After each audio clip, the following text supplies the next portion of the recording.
Monday. Okay. It's funny every Monday, time. Matt. You are listening to Business Pants, the #1 show, according to Chartable, the #1 business news show in Finland. Hey, you know what? That's awesome. It's amazing. I love Finland. I'm sincerely thrilled about this. We have mentioned Finland a number of times. Just this last week, we talked about them for their pending 4-day work week, which I celebrate, and their new 34-year-old female prime minister, and in fact, their whole government, which is led by women now. So yeah, we love Finland. Finland. I'm all in on you. So take that. So all you people listening who are dour and think that you can't show any bit of life or animation or character when talking about women in leadership, you can. You can be excited about things without just being businessy and sober all the time. Yeah. I mean, All right? dude. Yeah. Okay? You're allowed to get excited and emotional about life. All right? All right, It's that might have been a little too cryptic there. I'm confused. It's Monday, January 13th. January. Yeah, it is. All right. 2020. 2 weeks in. Already. Today on the show, we don't have a choice. More Boeing talk. It's just Boeing is the thing. Boeing is the thing. And then we're also going to talk about another sort of Me Too moment in tech, and then the latest IPO. That's what we got today. And then I'm going to hit one. We got some mail. That's right. We haven't been addressing our fans. This fan is not in Finland actually, but we haven't been addressing them. So I'm going to update something I made a while ago for our mail. And look, since we are #1 in Finland, that means that people are actually listening in Finland. I'm looking right at you. Well, if you're listening, just sense my brown eyeballs looking at you. You can talk to us, reach out to us. We'll make you a part of the show. Ask us questions, call in, whatever. Can I say, if you're in the Finnish, if you're listening and you're in the Finnish government, I want to know. I want to talk to you specifically. Let's get it on. Damn right. On Business Pants. All right. Love Finland. I'm going to harp you in. We're going to do some Still a Thing. Ready? Yeah. Well, I can tell already that the 2019 harp is still a thing. Despite numerous promises. All right, so let's get at Boeing, Matt. So you want me to ask if it's still a thing? Is that what you want me to do? I mean, it's definitely still a thing. Yeah, look, the end of 2019, really, this show was defined by our why does he still have a job? Why is he still CEO? CEO we Dennis. Hit that hard. Yeah. Why? We did. And for a while, I thought, like, are we being idiotic by doing this? Does this make us look weird by we're drumming this idea that this guy needs to leave? But no, because he left, right? They finally got rid of him. I think that there's a new watch on. I'm going to go right out and say that the new CEO of Boeing is on watch by this show, Business Pants. Dave Calhoun. I'm going to take it a step higher. Yeah. I don't think the guy on watch is Calhoun so much as the entire board of Boeing. Yeah. But that's where he came from. That's where he was born and raised. Yeah. All right, let's get at Boeing. So let me at least backtrack on one thing that we mentioned last week, and this is really your fault, Boeing, because the way you operate. Yeah, no one trusts you anymore, including this news program. But as everyone knows, sadly there was another a Boeing crash last week in Iran, and we didn't have all the details last week. But we wondered out loud whether this was just another horrible moment for Boeing, and it is a horrible moment in the sense of the crash, but we learned over the weekend that this was not Boeing's fault per se.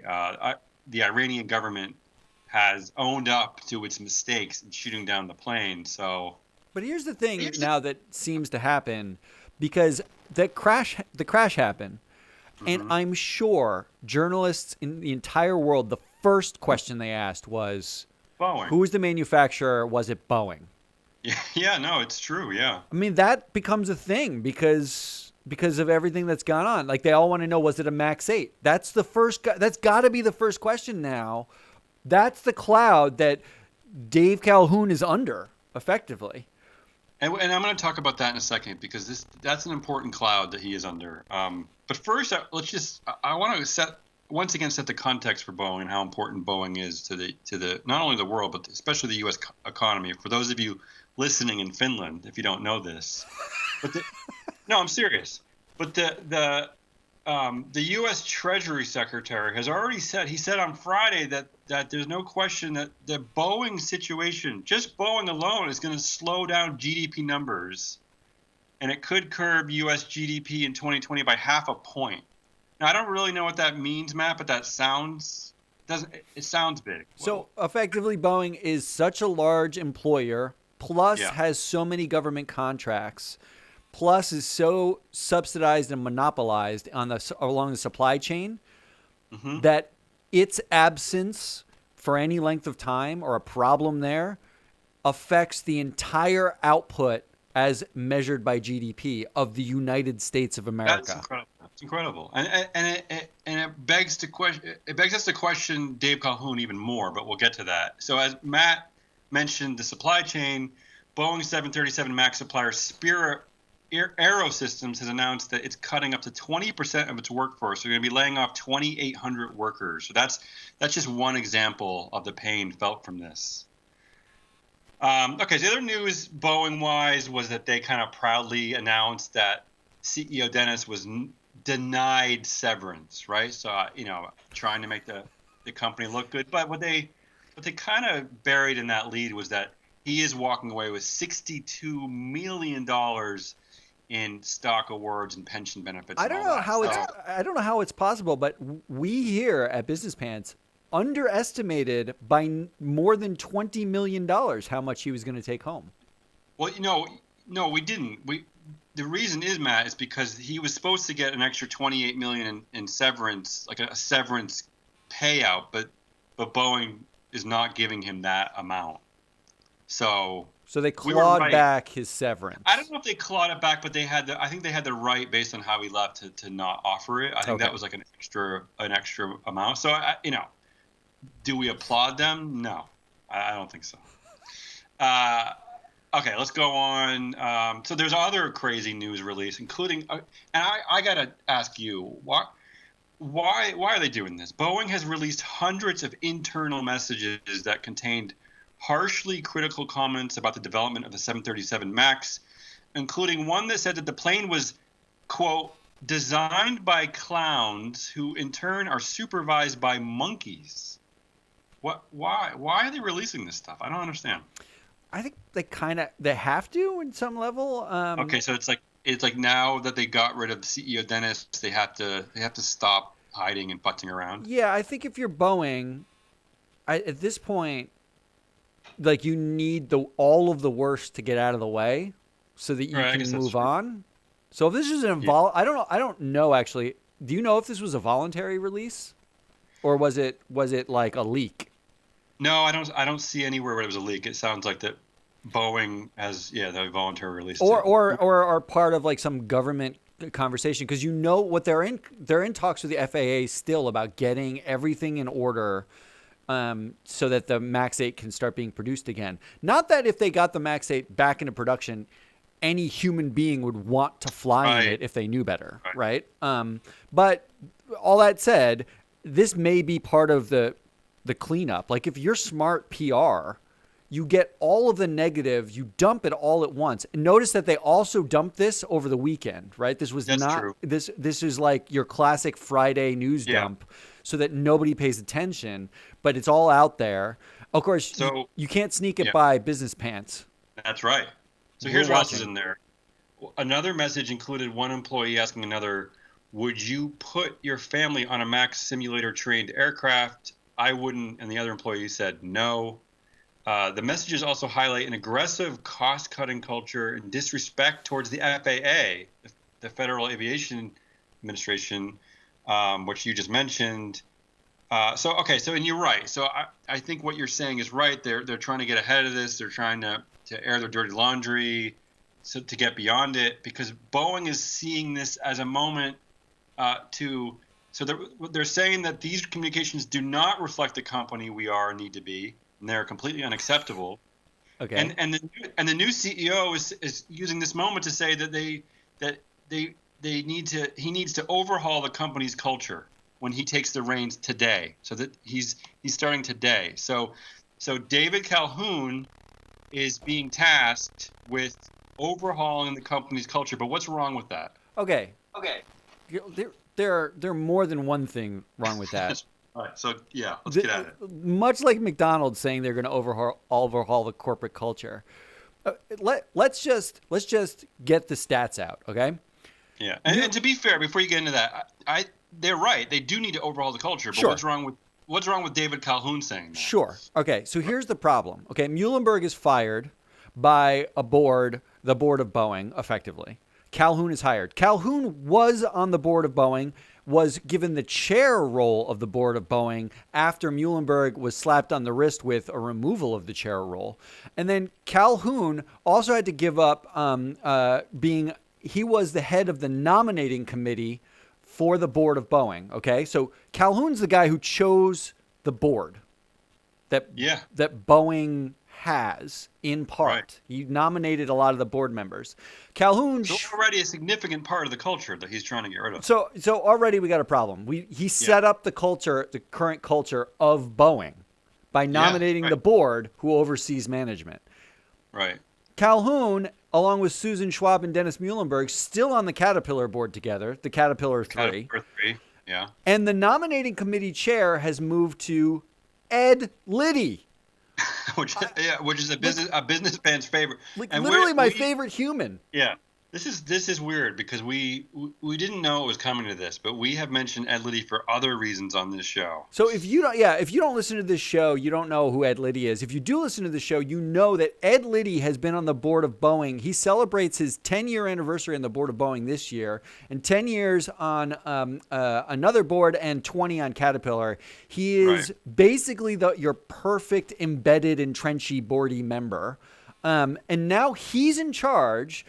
He sits on other boards with other members who sit on boards with the Boeing people again. Like it's like this huge incestuous corporate gene pool, which is what you called it last week. The corporate gene, like the corporate genetics here are ridiculous. They're all in bed with each other. And you know who else has served on the board for 10 years is Calhoun. Calhoun was on the board for 10 years, and now Susan Schwab was added to the nominating committee place of Calhoun, who has stepped off. So literally Calhoun, Schwab, and Muhlenberg on the Caterpillar board together. Schwab joins the nominating committee. Calhoun is now the CEO. Ed Liddy, who's been on the board for 10 years and sits on other boards with Muhlenberg and Calhoun, is now the chair of the nominating committee. What I'm getting at here is, if culture change starts at the top, so far what has happened is you've rotated the chairs on the Titanic and said it's a brand new ship. It is utterly perplexing that anyone would buy it, which is why I think when you say Calhoun's on watch, I think the whole board is on watch. I think there's no way that board survives this proxy season to the extent anyone's up for it. I want to talk to our Finnish listeners for a second. Do it.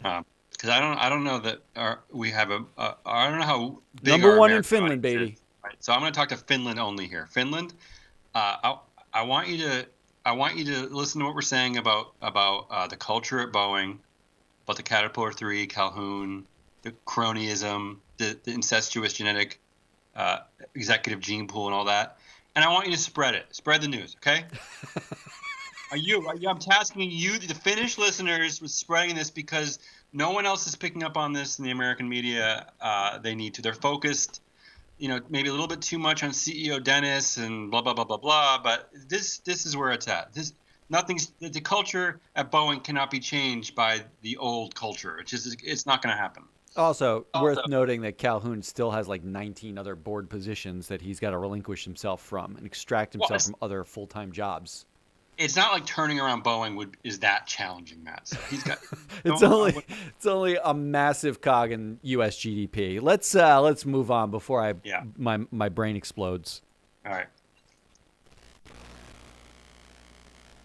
Did you harp me out? I did. I harped it, but hold on. There we go. All I heard was some feedback. All right, so let's start with Google. So it's sort of I'm going to call this another sort of MeToo moment in the tech world, or at least in the corporate world that we cover. Alphabet's legal chief and Google's first lawyer is out, David Drummond.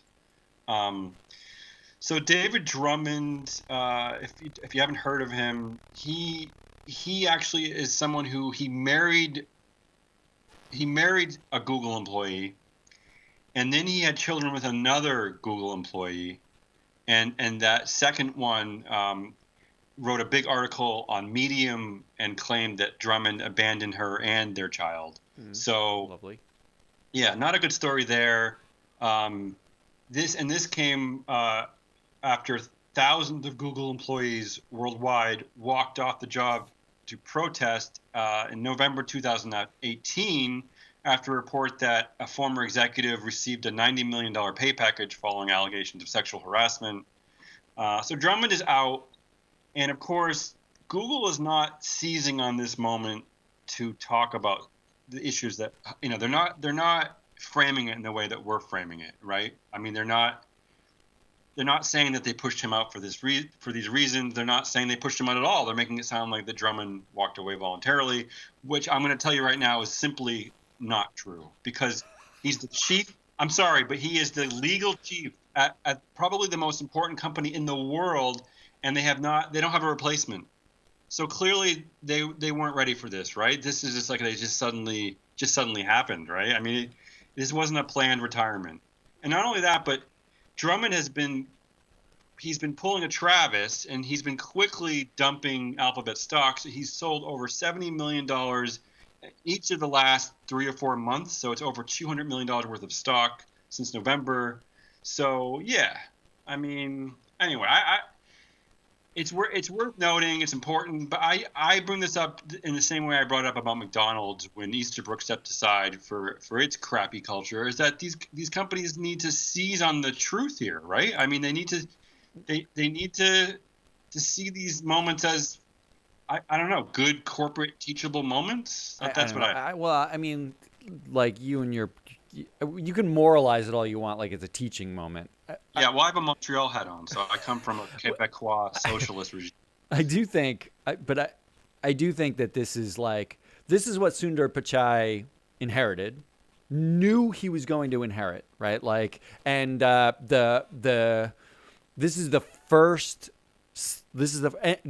the fact that he doesn't actually control the company, because it's still Larry Page and Sergey Brin.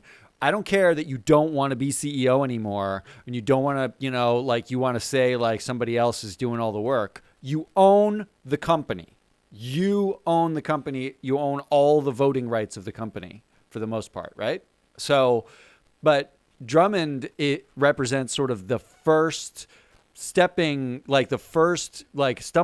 point potential with employees at Alphabet. Employees already walked out once on this. They are constantly beating a drum of inequality and sexual harassment is a thing at Alphabet.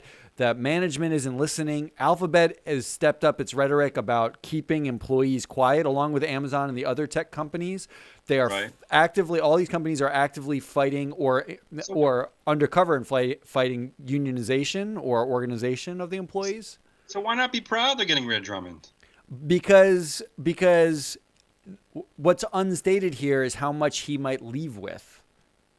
Yeah, well, you mean just in money alone? I mean, if he steps down and he had some sort of severance, he's I don't know if is he an NEO? Is he a named executive officer in the proxy? I do not think he is. Think so, no.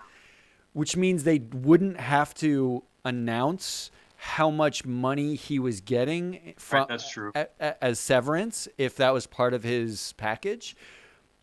And therefore, that's what makes this interesting to me. Like, I don't, and this is notwithstanding he whether or not he did something. I don't care about that. Let me cut in for a second. An Alphabet spokeswoman did say that Drummond did not receive a pay package on exit.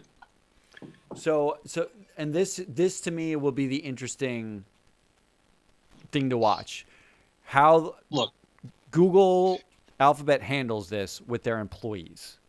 Like, I think that they should. You're right. They could step up and say, like, this is what happens now if we feel like there's, credible allegations of sexual harassment or impropriety.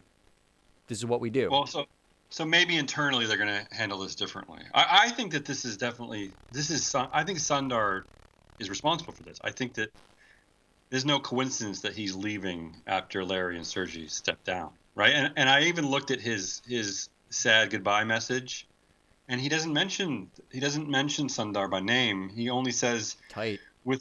With Larry and Sergey now leaving their executive roles at Alphabet, the company is entering an exciting new phase, and I believe it's also the right time for me to make way for the next generation of leaders. So he also does add, uncomfortably, in a cringeworthy statement, I'd like to thank everyone with whom I've had the privilege to work so closely with. Yeah. All right. I don't know. I think this is the mark of the new regime. I think that part of what the new guy is doing is like getting rid of some of the old skeletons. I just wish companies would use these moments a little bit differently, because I'm a snowflake. Yeah, look at you. Yeah. All right. Speaking of skeletons, though, I feel like the ghost of Adam Newman. And yeah, it's a nice segue there, man. It's refreshing. I'm a master of segues. Talk to me about Casper. Yeah, Casper the ghost. All right, so let's. I only really tagged this story because of what you just said. And I think it was one of our trends, right, for 2020, is that the after effects of the Adam Newman debacle, right, the pay for failure nonsense at WeWork, and I thought that I wondered how IPOs will change going forward based on that disaster. So we have our first kind of hip IPO of the year, and that is from mattress maker Casper Sleep. Do you know about Casper? Can we slow roll the hipness of this? Yeah, go ahead. I mean, they make mattresses. I know, but one of the Jenners, forgive me for not remembering already, like 2 hours later. The reason why they're hip is because one of the Jenners bought one of the mattresses, and that basically launched the company. Yeah, and I mentioned that because I was looking in the S1 filing, and one of their risks is use of social media and influencers may materially and adversely affect our reputation or subject us to fines or other penalties. So they're referring to Kylie Jenner or whoever it is. Well, the interesting story about Casper. Now, the S1 filing is what the first piece of paperwork you have to file to actually get an IPO, to be public. And it lets everyone in the universe know what your company's financials look like a little bit, and what you're planning and some of your strategy and stuff like that. Two things to note. Number one, not unlike WeWork, Casper is a loss-making mattress-making company. Yeah, well, let's pause on that. Let's talk about that. So Casper refuses to call itself a mattress company, which is what it is. Yes, it makes mattresses. It sells mattresses. Instead, it calls itself a tech company, right? Which is ludicrous.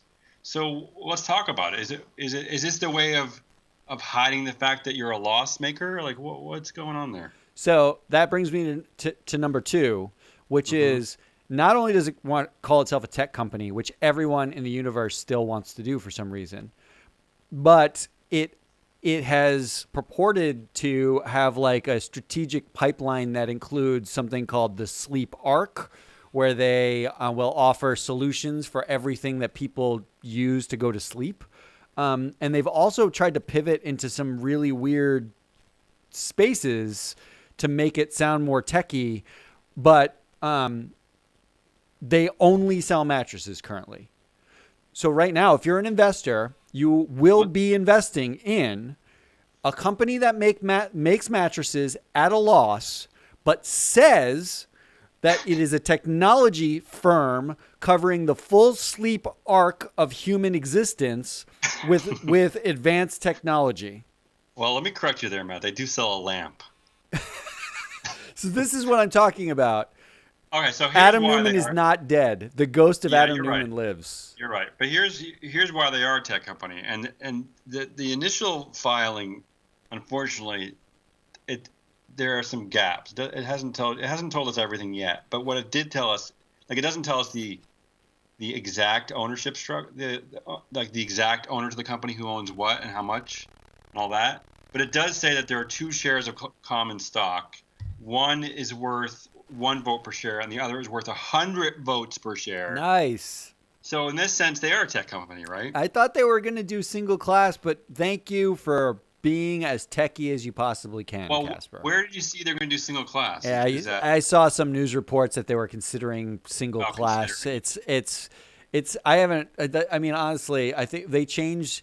Now what the norm seems to be: chuck out your S1, see how much blowback you get, and then change up with an amendment. Well, you know what? They notably didn't. There's no details about like how much the CEO and founder owns. So I don't know. Maybe they're intentionally holding that back for an amendment. But yeah, the big difference between Casper, the big difference between Casper and WeWork is that like you don't know quite as much as you did. There's less in what Scott Galloway, shout out to the Pivot podcast, calls yoga babble in the Casper filing, but there is.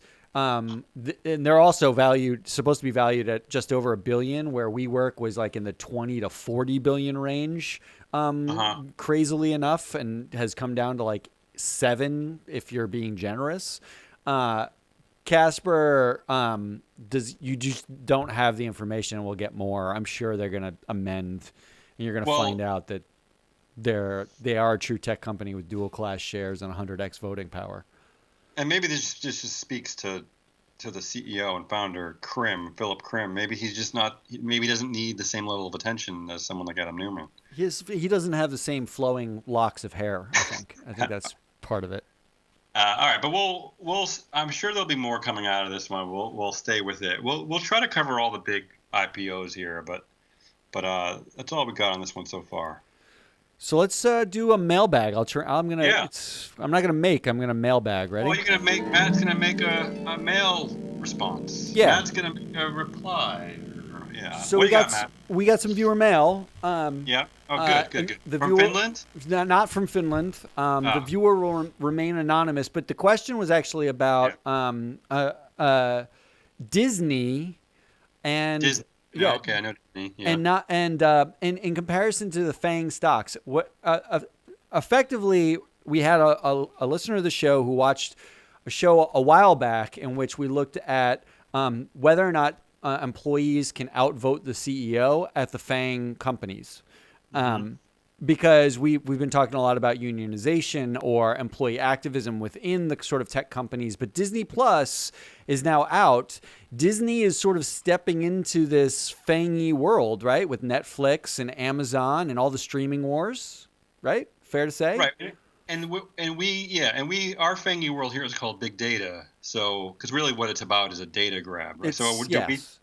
Do we think that we should put Disney in there? Is it enough that once you have a streaming app, that you're big data? Well, I think the question really was just about where does Disney, and this is the question here, where does Disney fit in the employee voting relative to CEOs and the FANG companies? So was really, the question was really that specific. All right, and I think there is a philosophical conversation to have. Where is Disney really?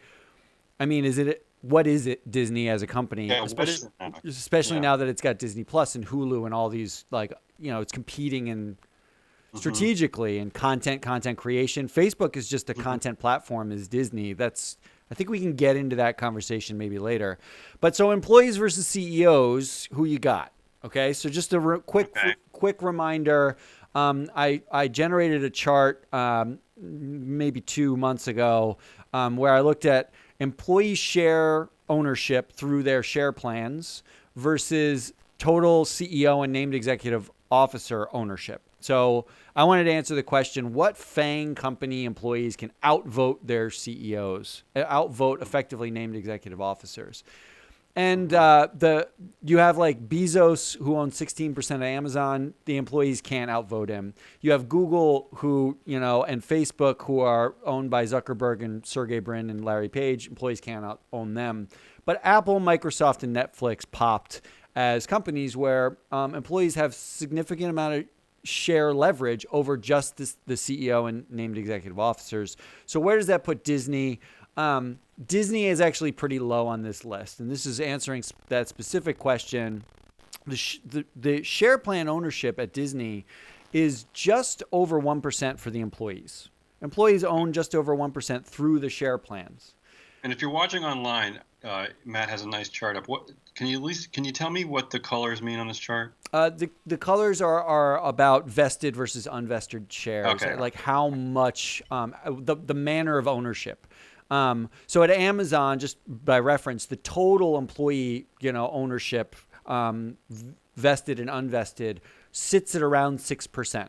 Okay, I see. Okay. Netflix is around the same amount as Amazon, but effectively you get this idea that like the quote unquote tech companies, the FANG companies, they incentivize through share ownership significantly more than what is a really mature company in Disney does. Oh yeah, without a doubt, yeah. And I think there's this inverse relationship between the maturity of the company and how much they give you in terms of shares. That'd be right.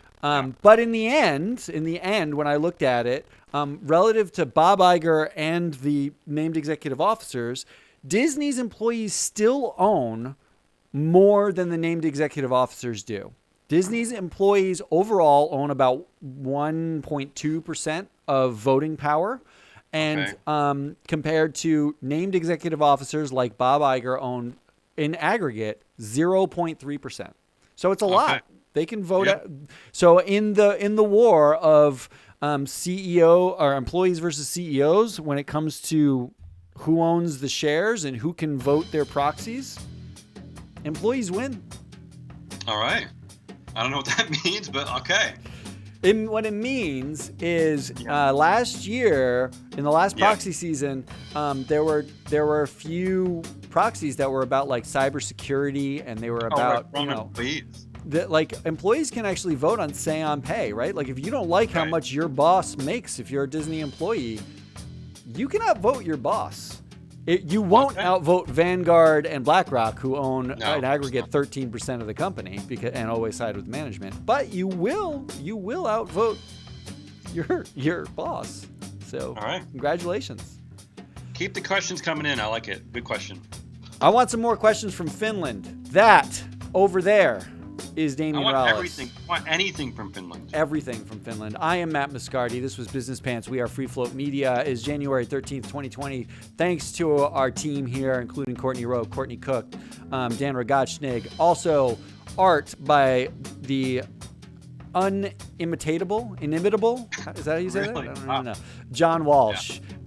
Music by Todd Hovanek and the Brass Tacks. And thanks to you for subscribing and listening, especially if you're in Finland. We are number one business news in Finland, but we want to be number one. We're targeting number one in Austria next. So if you're in Austria, share this with your friends. I don't know why Austria. I just said Austria. Anywhere. I want to be number one everywhere, but anywhere I'll take. Thanks, Damian. I'll talk to you tomorrow. See you tomorrow, Matt.